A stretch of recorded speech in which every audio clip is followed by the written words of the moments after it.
નમસ્તે મિત્રો, અહીંયા કોમ્પિટિટિવ એક્ઝામની તૈયારી કરતા મિત્રો માટે લોહીના સંબંધો વિશેનો પ્રશ્ન અહીંયા મૂકવામાં આવ્યો છે અને તેનું સોલ્યુશન સરળ રીતે કઈ રીતના તમે કરી શકો તે અહીંયા સમજાવવામાં આવ્યું છે, જે તમને તમારી પરીક્ષામાં ઉપયોગી સાબિત થશે.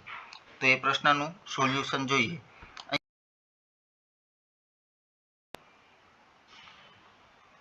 લોહીના સંબંધો માટેનો પ્રશ્ન જોઈએ, જેમાં પ્રશ્ન છે એ છે તે આરના પિતા છે, વી છે તે એનો ભાઈ છે, ડી છે તે આરનો ભાઈ છે.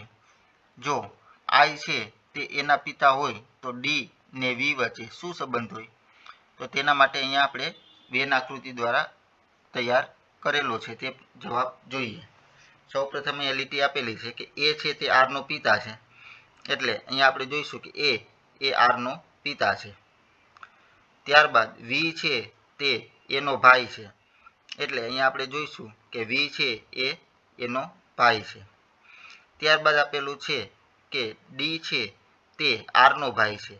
હવે ડી છે તે આરનો ભાઈ છે, તેથી અહીંયા આપણે આ મુજબ દર્શાવેલું છે કે આર છે એ ડીનો અને ડી આરનો એ બંને ભાઈ છે.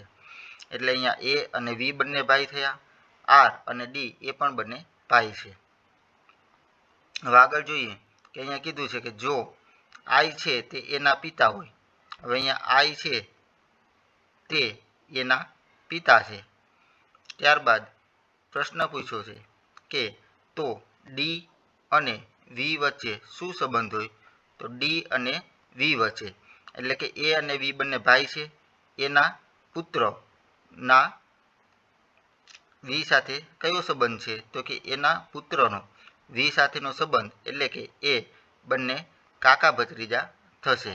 આમ વી અને ડી એ વચ્ચેનો કાકા ભત્રીજાનો સંબંધ છે, જે અહીંયા આપણે જોઈ શકીએ છીએ કે વી અને ડીનો સંબંધ કાકા ભત્રીજાનો થાય. તો અહીંયા આપણા પ્રશ્નનું સોલ્યુશન આપણે અહીંયા આકૃતિ દ્વારા જોયું.